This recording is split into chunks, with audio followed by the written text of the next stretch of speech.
What is it between their legs that's so important? Mullen stick, flesh javelin, shove weasel, cum gun, gut shuffler, salami snake, paternity pole, stink wand. So I was just scrolling through Twitter today and stumbled upon this post from LAD Bible. Now that's interesting.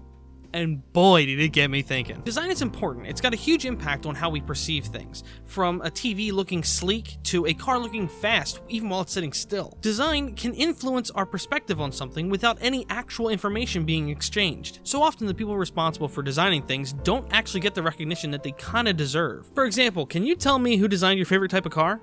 Probably can't. How about the sets from your favorite movie? Or that funny t-shirt you bought on vacation? That's a bad example. Anyway, it's doubtful that you know who they are. More and more it's becoming clear that people in things like design don't tend to really get the recognition that they deserve pretty often, unless you're in like the fashion industry or something. I mean, Rob McElhenney has gone on the record saying that video game developers don't get the credit that at least they feel they deserve. But for the most part, I'd be inclined to agree. Even voice actors don't really get the credit that they deserve. And to be quite honest, I think it makes a lot of sense when you have a game the size of Grand Theft Auto Online or Minecraft, that no one really knows who's behind the game. I mean, unless you count Notch, but that's one person. Can you imagine knowing that 100 million people out there played something that you made? You helped make this, and not one of them has a single idea who you are. Now, I think it's especially understandable if you contrast that with people like the Kardashian family, who are basically famous for being famous.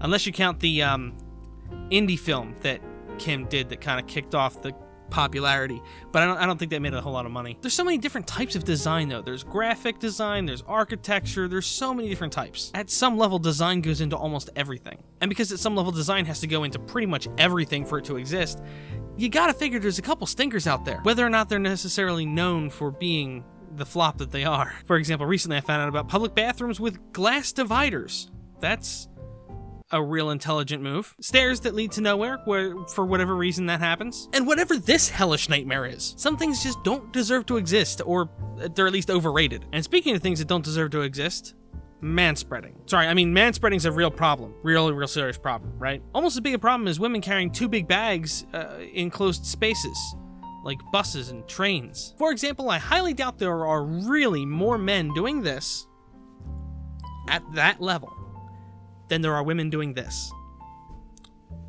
Or this. If you say you're not disabled, you're not pregnant, I don't give a well, neither are you. I don't want your bed bugs, I don't want your smell, you're disgusting. I don't want you sitting next to me. Now in this picture, the guy seems to be doing it on purpose, to annoy people. That makes him a douchebag. These women, however, are just doing this. One is malicious and one's not. But for some reason, the current social belief seems to be that if a man spreads his legs more than a few inches apart, he's a sexist, but he just doesn't know it yet. Even though you'll see a guy do that, even if another guy is sitting next to them or no one is sitting next to them. It doesn't matter who's sitting next to them, they're just gonna sit like that, if they sit like that. So if a guy isn't only gonna sit like that when a woman is sitting next to him, how does that make it sexist? Because it's not. I'm pretty sure most of you have probably seen the H3 Productions video about BuzzFeed's investigation into manspreading. What is it between their legs that's so important? Dick and balls! Man, I love that clip. Anyway, now there's a new contender for the most overly complicated and nonsensical way to deal with people sitting like douchebags. This woman has won a top award for designing a chair that stops manspreading, and another one that forces women to sit like men, spreading their legs. Now, the way the manspreader stopper chair works is it has rails that stop the legs from spreading apart. Let's read about the design, shall we? Dr. Eddie Elton, a senior architecture design lecturer at the University of Brighton, said, "Over the past month, our students and staff have come together to work tirelessly on its design." What? Please, tell me that's a joke. There's no way. It took them a month of working tirelessly to design this. This is a university. If it took them a month to design this, I would have expected them to say it was a remedial school. I mean, you worked tirelessly for a month, and that's the best you came up with. And you win a top award for design. See, now here's how I think this would have played out.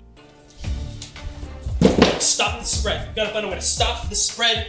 We need to simulate the spread. We have to simulate the spread to stop it. How do we simulate legs being spread apart? Yes, got Pikachu. Wait, that's it! Figured it out! If you put something between a person's legs, It'll simulate something being between their legs. I've done it! Yeah, see, it doesn't seem like that concept would have taken long to design at all, does it? It seems like it would have been pretty easy.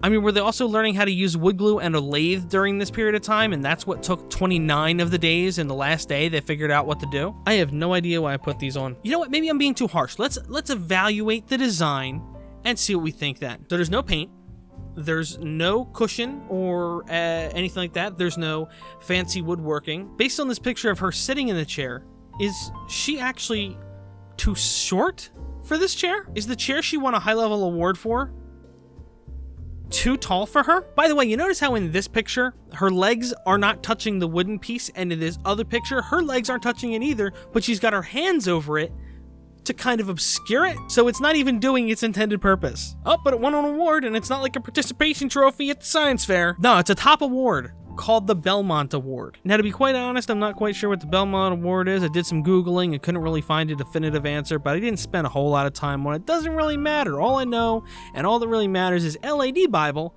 says that it's a top-level award. According to the panel of judges, this won the award because it was a bold, purpose-driven design that explores the important roles of design in informing space, a person's behavior, and society issues of today. So it has almost nothing to do with design, it has more to do with the societal issues.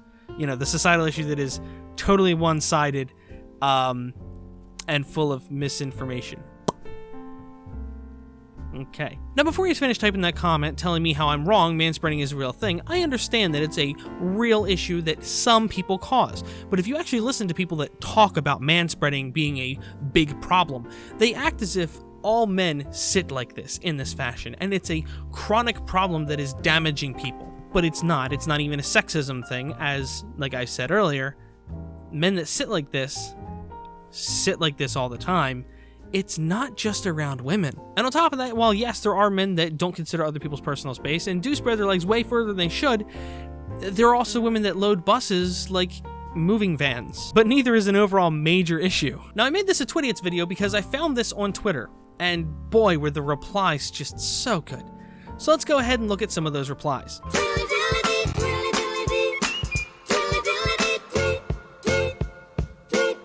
Man sits in different chair. Whoa, how did I do that? Trees died for this. Trees died for this. Ask her to design one that stops women from nagging. Balls lives matter. Woman reveals why none of her friends want to interact with her anymore. This one might be my favorite. I just invented a chair for men who take manspreading seriously. This one seats 4 of them comfortably. These anti-manspreading chairs are all very well, but surely widespread castration would be more cost-effective. Well, that's a freaking hot take if I've ever heard one. And you thought circumcision was bad. I still have to watch this video by Barbara for you to see, but I love that she says, AKA turn your testicles into guacamole. And Lord Vega liked it, so it's gotta be good. If women are men's equals, why do they need to design man-shaming furniture? Too meek? Ladies, speak up to the male and female space hogs. Female college student designs ugly, uncomfortable-looking Neo milkmaid chair that blocks manspread. Now, I did see multiple people point out that this chair wouldn't really do anything in a functional environment because it's not attached to another chair. So when they overhang, they're not overhanging into somebody else's space unless the chairs are crammed against each other, which wouldn't happen most of the time in a restaurant or something because they set it up so you have enough space. That's kind of the point of the way it's set up. And you know, as just one final note, something that just occurred to me that's not even on my script or anything is if you actually look at the pictures of the guy that's sitting in the isolation chair, the manspread isolation chair, he doesn't look comfortable at all. Is that maybe because it's not comfortable? He just looks really miserable and really uncomfortable. He looks like he just crushed his nuts. So I wonder what this actually tells anyone. Hey, yeah, testicles really are a thing. Oh man, I love Twitter sometimes. But it's time for me to go manspread on my bed. So thank you so much for watching, everybody. Hope you guys enjoyed the video. Remember to like if you liked it, and I'll see you in the next moving picture show.